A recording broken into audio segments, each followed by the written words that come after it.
નમસ્તે વિદ્યાર્થીઓ, ધોરણ 11 ફિઝિક્સ ચેપ્ટર નંબર 6 માં હવે આપણે સ્પ્રિંગમાં સંગ્રહિત સ્થિતિ ઊર્જા એનું સૂત્ર મેળવીશું અને તેના વિશે તેની યાંત્રિક ઊર્જાનું સંરક્ષણ થાય છે અને અન્ય ચર્ચાઓ કરીશું.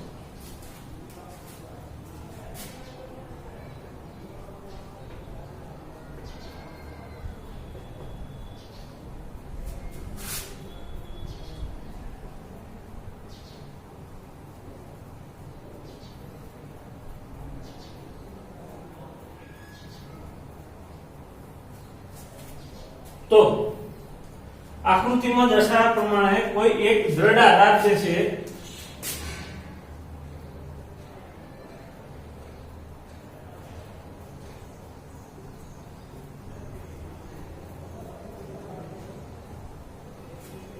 એટલે કે મજબૂત દિવાલની સાથે જોડેલી એક સ્પ્રિંગ જે છે એને ધ્યાનમાં લો. હવે પ્રથમ આકૃતિ આપેલી છે એની અંદર સ્પ્રિંગ જે છે એ સ્પ્રિંગ ઉપર કોઈ ખેંચાણ નથી કે કોઈ એના પર દબાણ નથી. તેથી સ્પ્રિંગ જે છે એ એના મધ્યમાં સ્થાને એટલે કે x બરાબર 0 આગળ છે. હવે ત્યારબાદ આપણે શું કરીશું કે આકૃતિ b એની અંદર દર્શાવ્યા મુજબ સ્પ્રિંગ જે છે એ સ્પ્રિંગને આપણે આ બાજુ ખેંચીશું. સ્પ્રિંગને ખેંચીશું એટલે સ્પ્રિંગ જે છે એની અંદર સ્થાનાંતર મળશે અને એ સ્થાનાંતરને આપણે x કહીએ તો એ સ્થાનાંતર આપણને ધન મળશે એટલે કે ધન સ્થાનાંતર મળશે. બરાબર છે? ઓકે. અને ત્રીજો કિસ્સો કે ત્રીજા કિસ્સાની અંદર આ જે સ્પ્રિંગ છે એ સ્પ્રિંગને આપણે દબાવીએ તો સ્પ્રિંગને જ્યારે દબાવીશું એટલે સ્પ્રિંગ દબાશે અને સ્પ્રિંગ જે છે એનું સ્થાનાંતર એટલે કે x જે છે એની કિંમત 0 કરતા નાની મળશે એટલે કે સ્પ્રિંગ જે છે એ ઋણ સ્થાનાંતર અનુભવશે. બરાબર છે? ઓકે. તો જ્યારે સ્પ્રિંગ એ સંતુલન સ્થિતિમાં હોય ત્યારની સ્થિતિ. નંબર 2, સ્પ્રિંગને ખેંચીએ એટલે કે સ્પ્રિંગ જે છે એને ધન સ્થાનાંતર કરાવીએ ત્યારની સ્થિતિ અને સ્પ્રિંગને દબાવીએ ત્યારે સ્પ્રિંગની અંદર ઋણ સ્થાનાંતર મળે ત્યારની સ્થિતિ. તો આમ આપણે જોયું કે સ્પ્રિંગ ઉપર કાર્ય કરવાથી સ્પ્રિંગની અંદર મહત્તમ દિશામાં સ્થાનાંતર મળે છે એટલે કે ધન x અક્ષની દિશામાં સ્થાનાંતર અને લઘુત્તમ દિશામાં સ્થાનાંતર. આમ સ્પ્રિંગ ઉપર બાહ્ય બળ લગાડવાથી સ્પ્રિંગ ઉપર કાર્ય થાય છે. તો લખીએ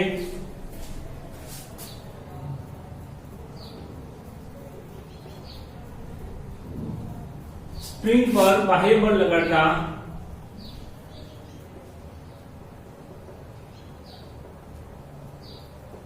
તેના પર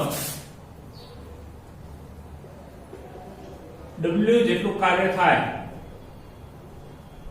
અને આ કાર્ય તેની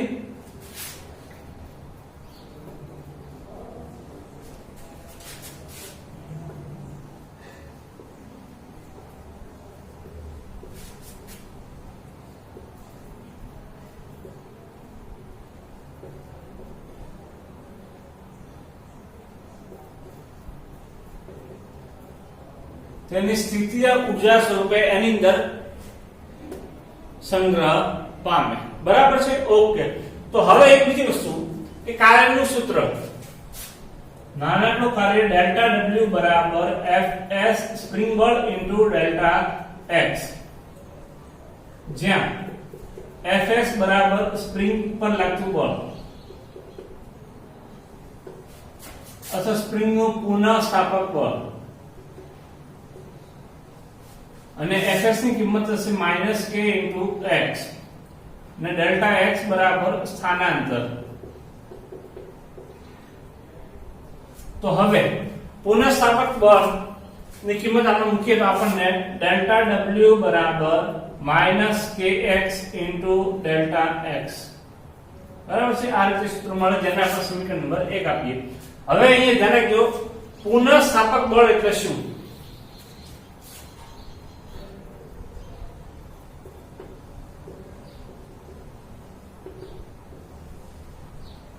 તો સ્પ્રિંગ ની અંદર જ્યારે આપણે બાહ્ય બળ લગાડીએ તો એ બળનો વિરોધ કરતું સ્પ્રિંગની પોતાની મૂળ સ્થિતિમાં લાવનારું બળ એને આપણે પુનઃસ્થાપક બળ કહીએ. તો વ્યાખ્યા લખી નાખીએ. જ્યારે સ્પ્રિંગ પર બાહ્ય બળ લગાડેલી,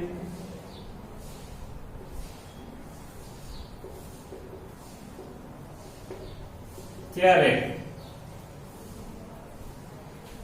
બાહ્ય બળનો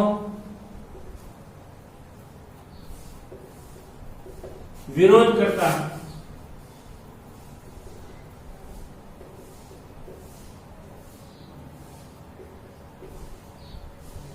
સ્પ્રિંગમાં લાગતા બળને પુનઃસ્થાપક બળ કહે છે.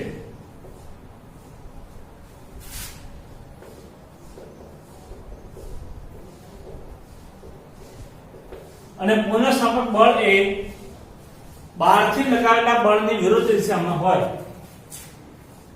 જે બહારથી લાગતા બળની વિરુદ્ધ દિશામાં હોય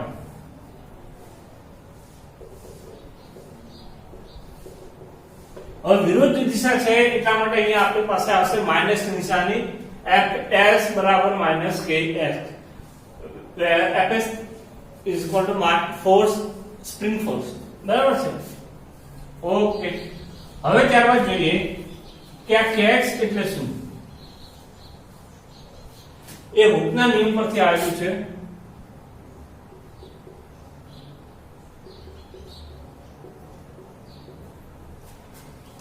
તો મોટા ભાગે સ્થિતિસ્થાપક પદાર્થો માટે જેટલો એના પર બાહ્ય બળ લગાડવામાં આવે એટલું જ એની અંદર પ્રતિબળ અથવા તો પુનઃસ્થાપક બળ ઉત્પન્ન થતું હોય છે.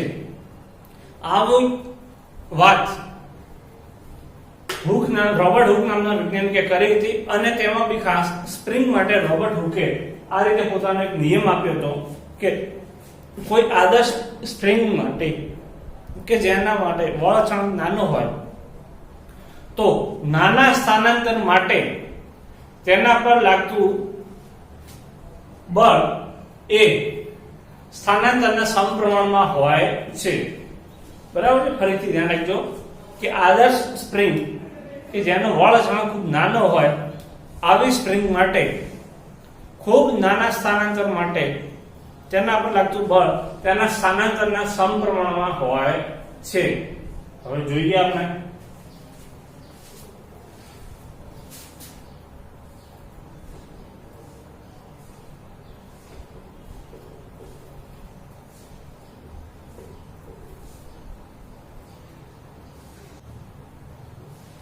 Fs બરાબર માઈનસ Kx મુજબ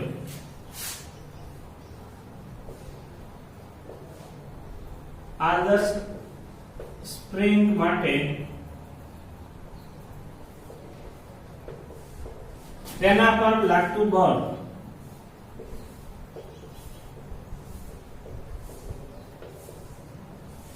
તેના સ્થાનાંતરના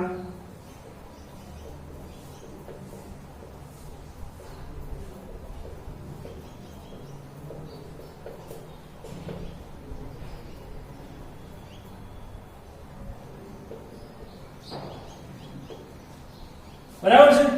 તો આ થઈ ગયો હુકનો નિયમ કે સ્પ્રિંગ ઉપર લાગતું બળ Fs એ તેના સ્થાનાંતરના સમપ્રમાણમાં અને તેની વિરુદ્ધ દિશાની અંદર હોય છે.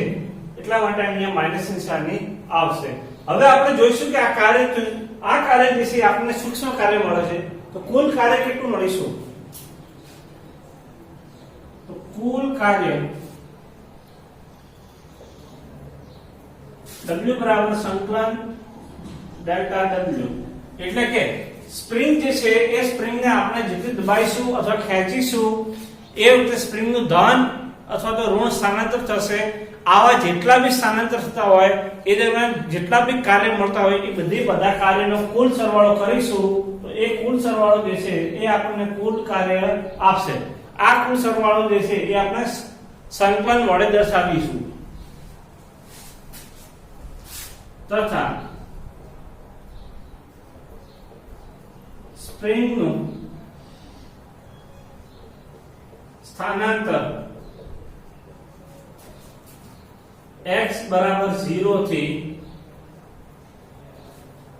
શરૂઆતમાં સ્પ્રિંગનું સ્થાન કેટલું હોય છે x બરાબર 0 અને જમણી બાજુ કે ડાબી બાજુ મહત્તમ સ્થાન સુધી આવતું હોય છે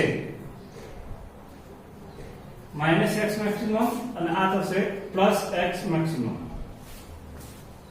તો એનું સ્થાનાંતર x maximum plus minus x maximum સુધી થાય છે બરાબર છે ઓકે તો હવે જે છે આપણે સ્થાનાંતર જે છે એની લિમિટ માં લઈ લઈશું w બરાબર સંકલન -kx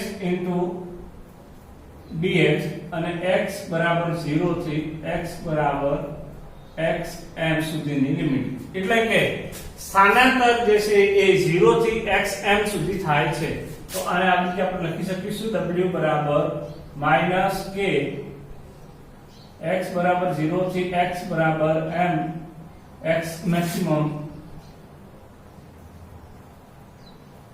x dx સંકલનનો નિયમ છે ઘાતમાં 1 નો વધારો અને એ વધારો છેદમાં લખવો તો કાર્ય w બરાબર આપણું આવશે -k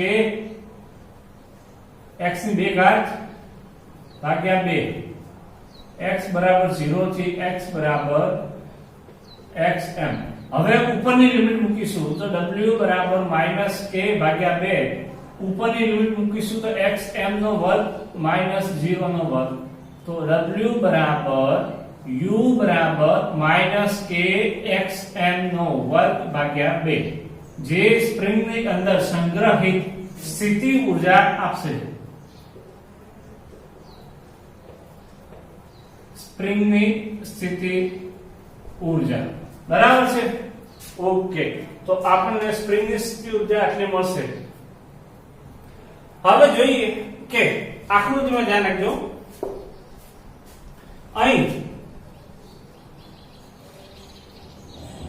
આ આકૃતિ પહેલા જોઈ લઈએ તો આ આકૃતિની અંદર Fs એટલે કે સ્પ્રિંગ પર લાગતું બળ અને તેના વડે થતું સ્થાનાંતર એનો આલેખ દર્શાવ્યો છે આ આલેખ જે છે એના વડે થયેલું સ્થાનાંતર એ આ ભાગ વડે દર્શાવવામાં આવેલું છે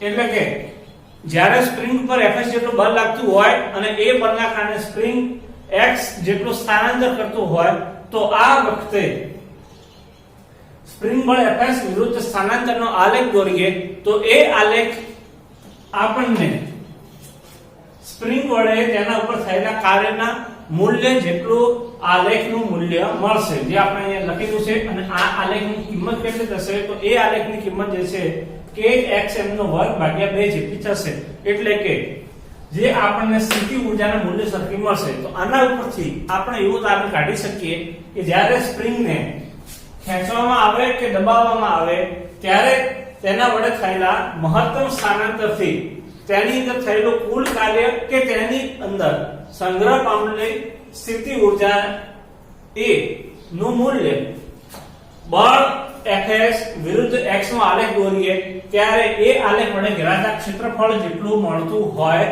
છે ઓકે હવે એના પછી નીચેની આકૃતિ જુઓ કે આ આકૃતિની અંદર y અક્ષ પર ઊર્જા આપેલી છે ઉપરની અક્ષ પર આપણે સ્થિતિ ઊર્જા v અથવા u આપેલી છે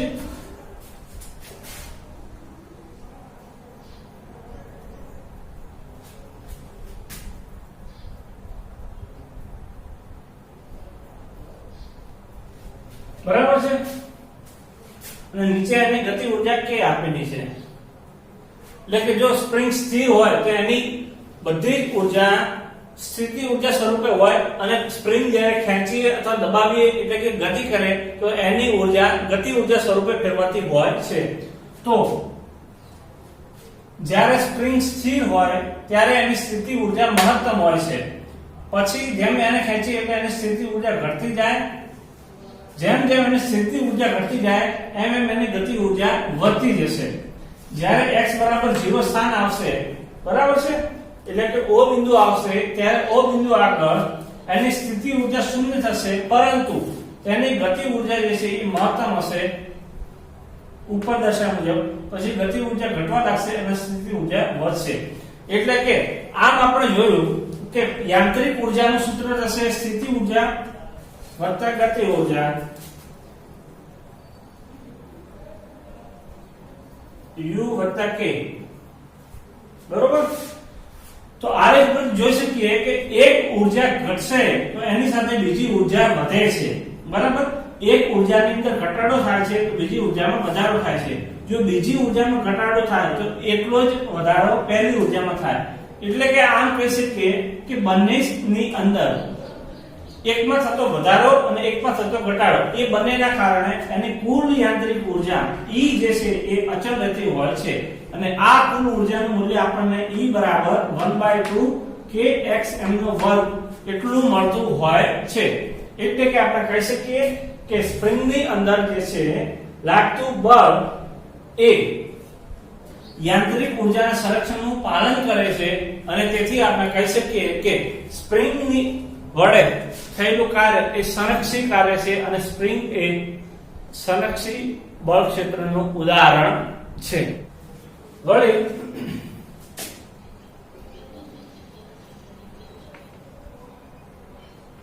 સ્પ્રિંગ વડે થયેલ કાર્ય તેના શરૂઆતના બિંદુ xi અને અંતિમ બિંદુ xf પર આધાર રાખે છે. જે કાર્યનું મૂલ્ય શરૂઆતના સ્થાન xi અને અંતિમ સ્થાન xf પર આધાર રાખતું હોય તો એવા સ્થાનને અથવા એવા ક્ષેત્રને આપણે સંરક્ષિત ક્ષેત્ર કહીએ. તો આપણે W બરાબર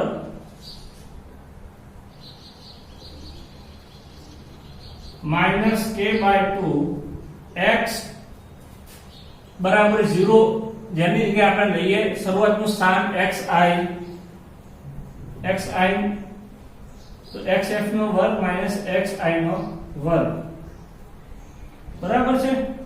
માઇનસ ની અંદર ગુણાકાર કરીએ તો k/2 xf નો વર્ગ k/2 xi નો વર્ગ, બરાબર છે. ઓકે. અને જો આપણે જાણીએ છીએ કે સ્પ્રિંગ જે છે એનું શરૂઆતનું બિંદુ x બરાબર 0 છે, પછી એને ખેંચીશું તો સ્પ્રિંગ આટલા સુધી આવશે. ફરી સ્પ્રિંગ ની છોડી દઈશું તો એ સ્પ્રિંગ એના પોતાના મૂળ સ્થાન પર જશે. એટલે કે એનું અંતિમ બિંદુ અને પ્રારંભિક બિંદુ બંને ક્યાં મળશે? સરખા. તો જ્યારે સ્પ્રિંગ ને દબાવીએ ત્યારે ધારો કે સ્પ્રિંગ આ રીતે એના x બરાબર 0 સ્થાન પર છે. આ સ્પ્રિંગ ને જ્યારે આપણે દબાવીશું તો સ્પ્રિંગ ડાબી બાજુ સ્થાનાંતર કરશે, પણ જો એને છોડી દઈશું એટલે ફરીથી સ્પ્રિંગ પોતાના મૂળ સ્થાન પર આવી જશે. એટલે કે સ્પ્રિંગ પર કાર્ય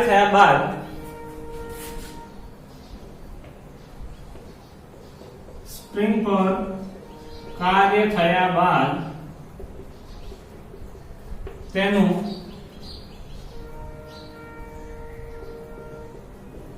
અંતિમ સ્થાન અને પ્રારંભિક સ્થાન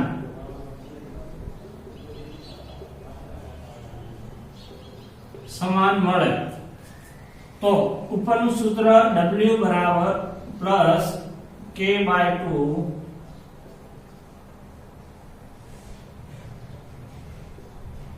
xf વર્ગ xf વર્ગ અને જે મળશે 0.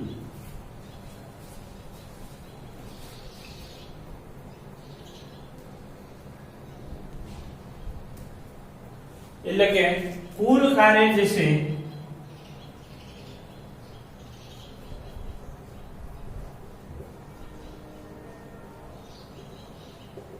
અને તેથી કહી શકીએ કે સ્પ્રિંગ એ સંરક્ષી બળ ક્ષેત્રનું ઉદાહરણ છે.